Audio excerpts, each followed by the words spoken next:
et bienvenue dans Intergender Action, un projet Erasmus+, financé par la Commission européenne. Dans cet épisode, nous parlerons des politiques de travail flexibles en nous concentrant sur les considérations de genre et de génération dans l'équilibre entre vie professionnelle et vie privée et sur la manière de gérer efficacement les conflits potentiels qui peuvent découler de ces différences au travail. L'équilibre entre vie professionnelle et vie privée est devenu un mot à la mode dans le monde du travail actuel, mais sa signification ainsi que les défis qu'il soulève varient considérablement selon le genre et les générations. Les femmes, en particulier les mères actives, sont souvent confrontées à ce que l'on appelle une double journée, jonglant entre responsabilités professionnelles et charges domestiques ou de soins, souvent inégalement réparties. De leur côté, les hommes peuvent ressentir une pression sociale les poussant à privilégier leur carrière au détriment de leur vie personnelle, ce qui peut les dissuader de recourir aux solutions de travail flexibles, même lorsqu'elles sont disponibles. Les différences générationnelles influencent également la manière dont l'équilibre entre vie professionnelle et vie privée est compris et recherché. Les baby-boomers maintiennent généralement des frontières nettes entre travail et vie personnelle, considérant ces sphères comme séparées.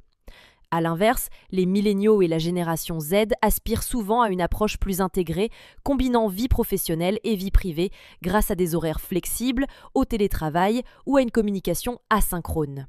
Ces différentes attentes peuvent entraîner des malentendus, un manque d'alignement, voire des tensions au sein des équipes, surtout si ces dynamiques ne sont ni reconnues ni traitées ouvertement. Ne pas tenir compte de ces différences peut entraîner des conséquences négatives.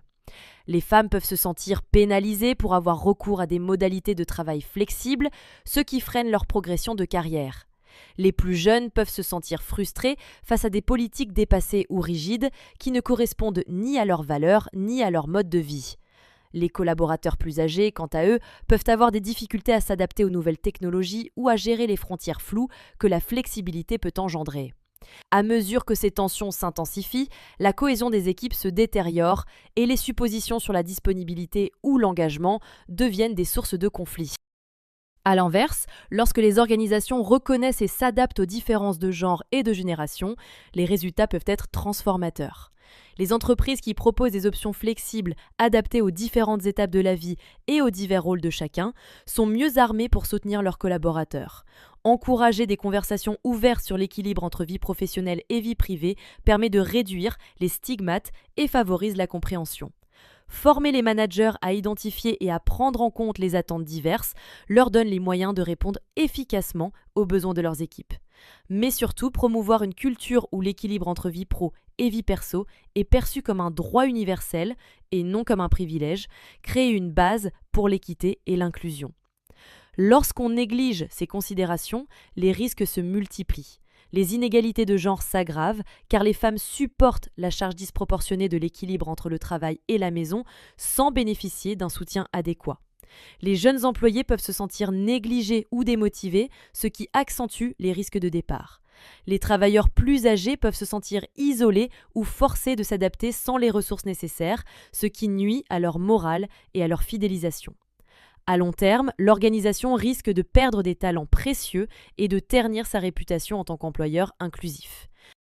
Pour progresser, les entreprises doivent agir. Mener des évaluations régulières permet de mieux comprendre les défis auxquels les employés font face pour maintenir un équilibre de vie. Les politiques de travail doivent dépasser le modèle unique et proposer des options telles que des congés pour aidants, une retraite progressive ou des horaires de travail variables. Les dirigeants doivent normaliser l'usage de ces dispositifs en les adoptant eux-mêmes de manière visible et transparente. Créer des réseaux de soutien entre pairs et entre générations peut aider les employés à partager leurs stratégies et à développer l'empathie. En outre, offrir des ressources pour la santé mentale et des formations sur le sujet vient renforcer un engagement global envers le bien-être des employés. En fin de compte, comprendre et intégrer les perspectives de genre et de génération sur l'équilibre vie professionnelle-vie privée n'est pas seulement une question d'équité, c'est un atout stratégique. En concevant des politiques de travail flexibles et inclusives qui reflètent la réalité des personnes, les organisations peuvent bâtir des environnements dans lesquels tous les employés, quel que soit leur âge, leur genre ou leur rôle, peuvent s'épanouir, tant sur le plan personnel que professionnel. C'est tout pour aujourd'hui. Merci d'avoir écouté notre podcast Intergender Action. Si vous voulez en savoir plus sur l'inclusion et la diversité de genre et intergénérationnelle, rendez-vous sur notre site officiel intergenderaction.eu et rejoignez-nous sur les réseaux sociaux.